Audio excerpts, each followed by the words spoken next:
Dear students, let's continue the fourth lesson in botany. Today's topic is biofarming. What is biofarming? Biofarming is also known as molecular farming or farming. நம்ம ஏற்கனவே பார்த்துருக்கோம், அதாவது the gene of interest when shifted to the host organism there it is multiplied. So அதுக்கு பேர் தான் molecular farming அல்லது ஷார்ட்டாக farming. It is the production and use of pharmaceutical substances from genetically engineered transgenic plants. அதுக்கு ஒரு example கொடுத்துருக்காங்க, golden rice. இது நேற்று டாப்பிக்கில் நம்ம பார்த்தோம், கோல்டன் ரைஸ் எப்படி ப்ரொடியூஸ் பண்ணுறாங்க அப்படின்னு சொல்லிட்டு. போர்ட்ரிகோஸ் அப்படின்றவர் அந்த டேஃபோடில்ஸில் இருக்கக்கூடிய எல்லோ கலர் பிக்மெண்ட்ஸு இதுக்கு ரைஸுக்கு ஷிஃப்ட் பண்ணி அதுலேருந்து விட்டமின் ஏ ப்ரொடியூஸ் பண்ணுறாரு. So this vitamin A is useful to eradicate the I defects. So இதுக்கு பேர் தான் பயோ ஃபார்மிங் அப்படின்னு பேர். அடுத்தது பயோ ரெமெடியேஷன் அப்படின்னு சொன்னால் இந்த use of microbes and plants in the eradication of pollutions அல்லது reducing the pollution. அதுக்கு பேர் தான். It is defined as the use of microorganisms or plants to clean up environmental pollution. It is used to treat wastewater, industrial waste and solid waste. வேற என்ன use பாருங்க, it is also useful in the removal of oil, petrochemical residues, pesticides or heavy metals from soil or groundwater. Bioremediation is cheaper and eco-friendly. அதனால தான் இப்போ எல்லாருமே பயோரெமிடியேஷனுக்கு மாறிட்டு இருக்கோம்.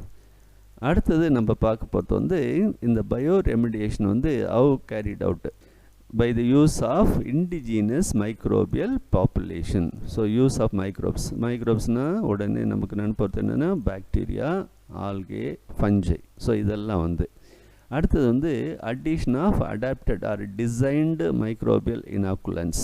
So not only microbes, microbial inoculants, designed microbial. உதாரணம் சீடோமோனாஸ் pudica அப்படின்றது சக்கரவர்த்தி அப்படின்ற ஒரு சயின்டிஸ்ட் டாக்டர் கண்டுபிடிச்சி ஆயில் ரிமூவலில் யூஸ் பண்ணுறாரு.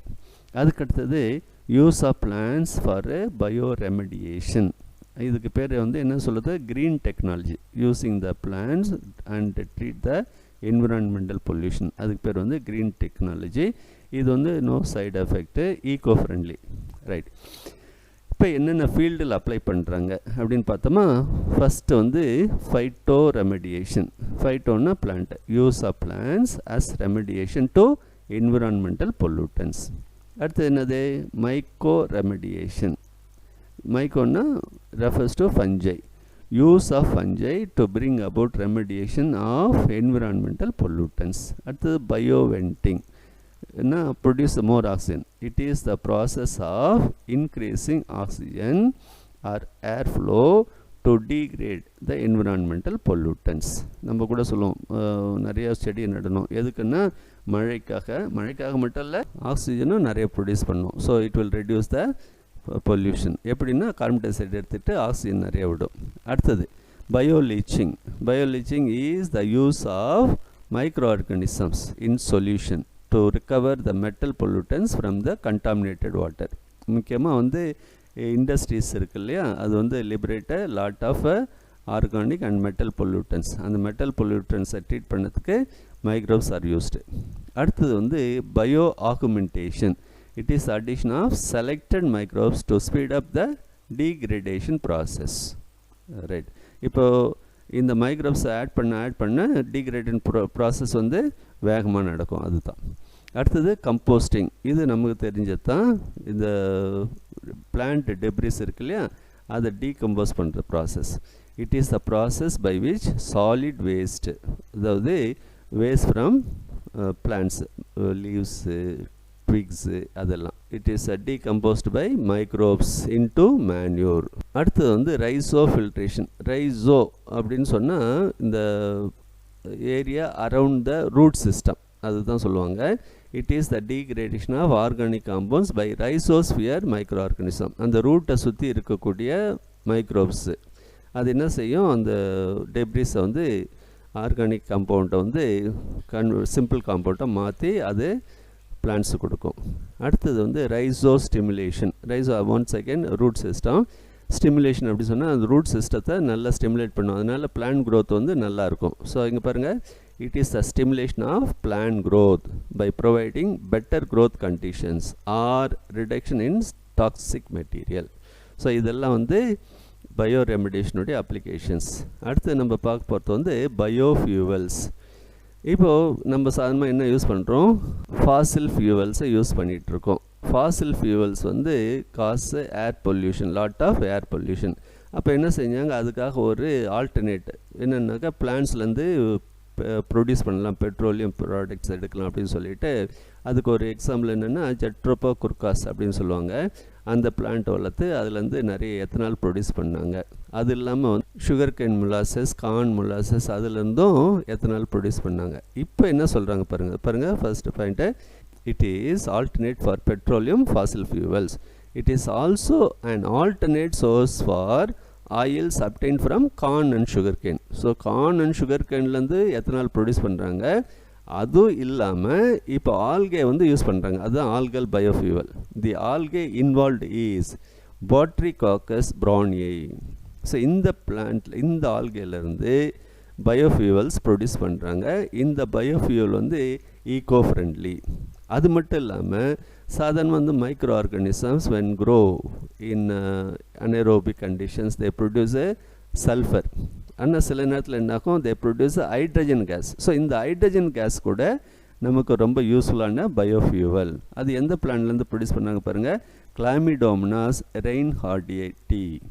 ஸோ இதுதான் வந்து ஆல்கல் பயோஃபியூவல் பற்றி.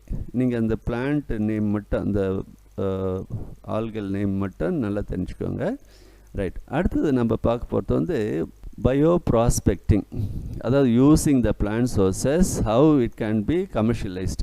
It is a process of discovery and commercialisation of new products obtained from biological sources. அதில் ஒரு முக்கியமான ப்ராசஸ் இருக்குது, அது என்னென்னா பயோ பைரசி. ஸோ இந்த பயோ பைரசின்னா முதல்ல டெஃபினேஷனை பாருங்கள், அப்புறமா நான் எக்ஸ்பிளைன் பண்ணுறேன்.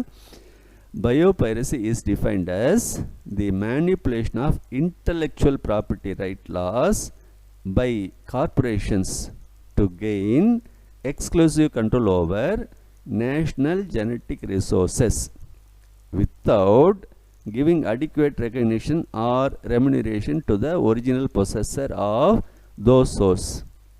உதாரணமாக பாருங்கள், இந்தியாவில் வந்து மூலிகை மருந்து செடி நிறைய இருக்குது. ஆனால் இது வந்து அமெரிக்காவிலையோ ஜெர்மன்லேயோ கிடையாது. இப்போ என்ன செய்கிறாங்க, அமெரிக்கன்ஸோ அல்லது ஜெர்மன்ஸோ என்ன செய்கிறாங்க, இந்த name of social welfare programmes, அதாவது நாங்கள் வந்து இந்தியாவில் வந்து சோஷியல் சர்வீஸ் செய்ய போகிறோம், எங்களுக்கு பெர்மிஷன் கொடுங்க, நாங்கள் ஸ்கூல் கட்டுறோம், ஹாஸ்பிட்டல் கட்டுறோம் அப்படின்னு சொல்லிட்டு வந்து ஸ்கூல் ஹாஸ்பிட்டல் கட்டி ரன் பண்ணுவாங்க. அதே சமயத்தில் இந்த மூலிகை மருந்து செடியை பற்றியும் அதிலிருந்து மருந்து தயாரிக்கிற முறையை பற்றியும் நல்லா தெரிஞ்சுக்குவாங்க. தெரிஞ்சிட்ட பிற்பாடு இந்தியன் கவர்மெண்ட்டை பெர்மிஷன்லாம் வாங்க மாட்டாங்க. திரும்ப இவங்க நாட்டுக்கு போயிட்டு அந்த மருந்தை ப்ரொடியூஸ் பண்ணி நல்ல விலைக்கு விற்றுருவாங்க. இதுக்கு பேர் தான் வந்து பயோ பைரசி அப்படின்னு பேர். ஸோ இது போல் நிறைய கேஸ் நடந்திருக்கு. இந்தியாவில் வந்து முக்கியமாக 3 பிளான்ட்டு, ஒன்று வந்து நீமு, ரெண்டாவது வந்து டர்மரிக், மூணாவது வந்து பாஸ்மதி. இது 3 என்னென்னு, இது 3 வந்து அமெரிக்கன்ஸ் வந்து அவங்க நாட்டுக்கு எடுத்துகிட்டு போயிட்டு இது வந்து எங்களுடைய பிளான்ட் அப்படின்னு கிளைம் பண்ணாங்க.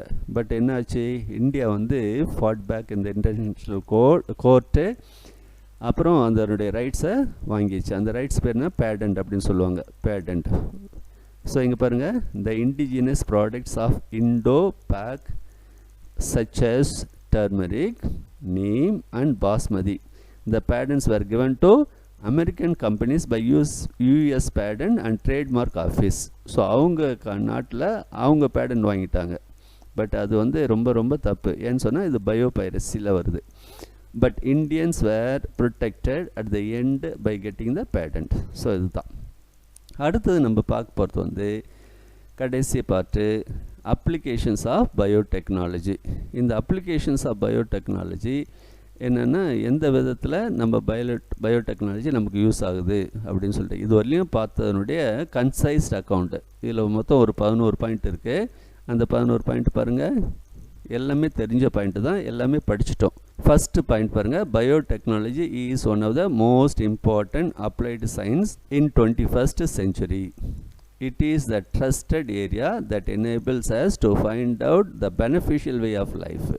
ஸோ நம்ம பார்த்துருக்கோம், ஜெனட்டிக் இன்ஜினியரிங்கும் சரி, டிஷ்யூ கல்ச்சரும் சரி, அல்லது ப்ரோட்டோபிளாஸ் நம்ம பார்க்க போகிறோம், ப்ரோட்டோபிளாஸ் ஃபியூஷன், அதில் வந்து ரொம்ப யூஸ்ஃபுல்லான பிளான்ஸை ப்ரொடியூஸ் பண்ணுறாங்க. அடுத்தது, biotechnology has wide applications in various sectors like agriculture, medicine, environment and commercial industries. இதை நம்ம துவக்கத்திலே பார்த்தோம். ஸோ எந்தெந்த ஃபீல்டில் யூஸ் பண்ணுறாங்க பயோடெக்னாலஜி, முக்கியமாக 4 ஃபீல்டு அப்படின்னு பார்த்தோம். So agriculture, medicine, environment, commercial industries, பர்டிகுலராக ப்ரூவரிஸ். அடுத்தது வந்து it has some invaluable outcome like a transgenic plants. Transgenic plants அப்படின்னா ஜெனட்டிக்கலி மாடிஃபைட் பிளான்ட்ஸ் அல்லது ஜிஎம் பிளான்ட்ஸ் அப்படின்னு பேர். நிறைய எக்ஸாம்பிள்ஸ் பார்த்தோம், இங்கே சில எக்ஸாம்பிள் கொடுத்துருக்காங்க. பிடி காட்டன், ரைஸ், அதாவது கோல்டன் ரைஸ், டொமேட்டோ, ஃப்ளேவர்ட் சாம்பேட் டொமேட்டோ ஞாபகம் இருக்கா? அடுத்தது டொபேக்கோ, அடுத்தது பொட்டேட்டோ, காலிஃப்ளவர். இந்த டொபேக்கோ பற்றி சொல்லும் போது, டொபேக்கோ வந்து ஒரு important need question. It is the first genetically modified plant, GM plant tobacco. பிளான்ட்ஸில் இதுதான் ஃபஸ்ட்டு மாடிஃபை பண்ணாங்க. அடுத்தது பனானா. ஸோ இதெல்லாம் வந்து ஜெனட்டிக்கலி மாடிஃபைட் பிளான்ட்ஸ். அடுத்தது பாருங்கள், the development of pesticide resistant, stress resistant, disease resistant varieties in agriculture is immense outcome of biotechnology. So நேற்று பார்த்தோம் இல்லையா, pest resistant, herbicide resistant, insect resistant. So அதெல்லாம் பார்த்தோம் நம்ம. அடுத்தது synthesis of human insulin, humulin. அதுக்கு ஷார்ட்டாக என்ன சொல்லுவாங்க? humulin, human insulin. And blood protein from Escherichia coli is used in the field of medicine. அடுத்தது பாருங்க, synthesis of vaccines, enzymes, antibiotics, dairy products, beverages, etc. are the product of biotechnology. அடுத்தது, biochip used in biological computers is one of the success of biotechnology. அடுத்தது, the gene manipulation in tissue culture technique helps to produce plant clones. நேற்று நம்ம பார்த்தோம் இல்லையா, the desired genes are introduced in a plant cell.